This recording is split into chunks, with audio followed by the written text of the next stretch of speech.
Hi guys! Magandang gabi! Welcome back po dito sa Gandara SRU channel for Showbiz Update. Andito na naman nga po akong muli nagbabalik ang nagmamaganda po ninyong kasismosang Kim Pao upang magatid sa inyo ng latest update and fresh happenings patungkol kay Kim Chu and Paulo Avellino. And para nga sa gabi itong tatalakayin natin at pag-uusapan ay tungkol po dito sa allergy, pag-atake ng allergy kay Kimi, hindi niya pagpunta sa awarding ng Net Makabata Star Awards ng Anak TV at the same time pag-absent po niya sa Showtime. May mga nag-abang pa man din po sa kanya kanina sa Showtime kasi for sure ay babatiin siya doon. But before that, sa mga hindi po nakaka-subscribe pa dito sa ating channel, maaari lamang napindutin po ninyo ang subscribe button at notification bell para mag-updated po kayo at ma-notify tuwing may bago tayong chika at balita hinggil sa Kim Pao. Basta mga balita na may kinalaman kay Kim Chu and Paula Avellino, sagot na po natin yan. So, eto na nga guys, simulan natin ang ating update dito sa pagkaka-atake ng ano po ni Kimi. Allergy na nabalitaan natin. So, ang dami pong mga fans na nagpabatid po ng kanilang concern na pag-aalala kay Kim Chu at mensahe sa kanya na sana gumaling na siya, get well soon agad-agad Kimi para muli po natin siyang makita sa Showtime. And syempre may mga shooting pa siya, 'di ba? So ang hirap naman po na magtrabaho ng may sakit. So sana mild lamang po iyon, hindi malala and sana ay magamot din po agad-agad. Samantala, may nabasa naman po tayo, komento mula kay Miss Teresita Ruiz. Sabi niya dito, bumaba ang immune system niya dahil sa lack of sleep at pagod. So, hindi naman po may tatanggi na talagang minsan kulang sa tulog si Kim Chu. Minsan na rin niyang sinabi yan sa kanyang SOCMED na 2 hours lang yung tulog niya. So, ang daming ganap ni Kimi, hindi naman po nauubusan. Halos araw-araw, di yan nababakante. Yung ibang mga fans nga, hindi na alam kung saan nakukuha ni Kimi yung energy niya at yung oras niya. Kasi, syempre, nagsho-showtime yan. Tapos, bawat mga ganaps niya, syempre, may performance yan. So, nagre-rehearse yan, nagre-ready yan. So, saan niya kinukuha yung oras na yun? Nakakapag-gym pa, may shooting pa. Iba rin. Talagang queen itong si Kimi. Multitasking lang po ang peg. And napaka hands-on pa niyan sa kanyang business ha. Take note. Kagagaling nga lang yan sa ibang bansa, 'di ba? Sa New Zealand, sa Melbourne. Pero pagdating trabaho agad. Parang hindi uso sa kanya yung jet lag. Anyway, ayun na nga, baka humina daw ang immune system niya dahil sa lack of sleep. Kayo ba guys, tingin nyo? Anyway, sabi naman dito, kaya pala wala sa awarding kanina sa Net TV at Showtime. Oo nga, absent po si Kevin. I think ito yung reason kung bakit wala siya sa awarding at sa Showtime. Feeling ko pinagpahinga muna si Kimi, nag-rest muna siya, hindi pa siya magaling. And kay Ma'am Shibela nga raw po nang galing yung balita na inatake ng allergy si Kimi sa kanyang TikTok live niya sinabi kaya hindi po nakarating si Kimi sa awarding. So dapat pala pupunta si Kimi sa awarding pero hindi inaasahan yung allergy niya na yan. Sana nga po mild lamang. About naman sa Showtime, yun ang hindi natin alam bakit hindi siya nakapunta. Pero tingin ko, hindi pa rin siya okay.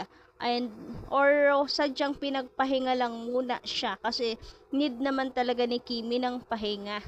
Pwedeng ganon, pinagpahinga lang talaga si Kimi pero okay na siya. Kasi kung hindi naman po okay or malala, di sana hindi po nagawang magbiro ni Bella at ni Darren kanina, 'di ba? Samantala napansin naman ng mga fans ang pagmamadali di umano ni Paulo Avellino na umuwi. Para daw po talaga siyang nagmamadali, unang kanta pa lang parang gusto na niyang umuwi agad-agad, nagmamadali. So, joke-joke lang naman po ito ng mga fans pero since nagkasakit itong si Kimi, baka raw kaya ito yung nagmamadaling umuwi. Kasi si Paula Avellino, Sabi doon, kaya nagmamadaling umuwi si Paulo dahil sa awarding. Pero hindi rin naman po nakita or wala rin si Paulo Avellino doon sa awarding na Anak TV.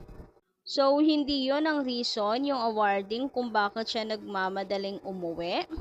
Sabi yung kaya daw nagmamadaling umuwi dahil sa awarding. Pero wala naman si Paulo Avellino. Hindi kaya dahil nga kay Kim Chu dahil nagka-allergy ito. And since ang kasama ni Kimi ay si Bella, baka ito po ang nag-text or nagtawag kay Paulo to inform him na nagka-allergy itong si Kimi. Kaya nagmamadali ang Paulo Avellino. Yun kaya yun. Kasi yun yung pinagtatagpi ngayon ng mga fans. Plus wala si Kimi sa showtime. Baka raw sinamahan ni Paulo si Kimi na magpa-check up o di kaya ay pinagbawalan niya si Kimi muna na pumasok or magtrabaho. Magpahinga na muna. About naman sa pagkakahina ng immune system, so may point naman doon sa walang rest, walang gasinong tulog, nakakababa naman po talaga ng immune system. And pag bumaba talaga ang immune system natin, ay mabilis po talaga tayong kapitan ng sakit. Pero nakapagtataka, saan kaya allergy si Kimi? Sa pagkain kaya? Imposible namang sa flowers or something. Saan kaya allergy? Itong si Kim Chu. Ang kasama niya si Bella, baka sa pagkain. Pero nakapagtataka, dapat alam yun ni Kimi kung allergy siya, 'di ba? Ay iwasan niya agad 'yon. Or baka sa hangin. Baka po sa hangin, minsan yung paspas po ng hangin nakakabutol po talaga ng balat, nakakapantal. Baka dahil sa hangin nanibago siya. So sana ingat always Kimi, get well soon kung hindi ka pa rin okay ngayon. And tama yan na hindi ka muna pumasok sa showtime, take a rest muna para mas mabilis yung recovery. Kasi kung ipipilit talagang magtrabaho kahit hindi okay, sa patagal po lalo ng recovery at sa po lalo sa palala lamang ng sitwasyon. So okay na po yon na hindi nagpasok si Kimi sa showtime para makapag-rest kahit feeling okay na siya.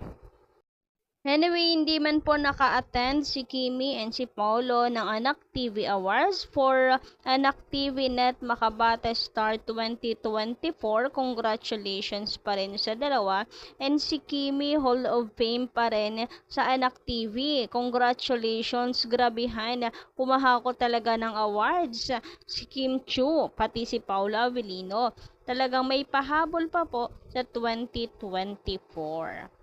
Anyway, congratulations to the both of you, Kim and Paolo. You both deserve this award dahil talaga namang nakaka-impluwensya po kayo sa mga kabataan. Magandang impluwensya rather sa mga kabataan. Marami nga nai-inspire kay Kim and Paolo. As in, ginagawa pong inspiration din si Kim and Paolo sa pag-aaral at the same time sa pagsusumikap. So kilala naman po natin si Kim and Paolo na nagsimula po sa wala nang pumasok po sa showbiz, walang backer. Kaya ayun, talagang nagsumikap ang dalawa, ginapang din naman talagang tunay ang kanila pong mga career.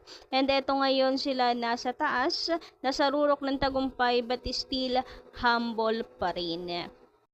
Anyway, hanggang dito lang muna ang ating update. Maraming salamat sa pakikinig and don't forget to click the subscribe button and notification bell for more updates. Maraming salamat!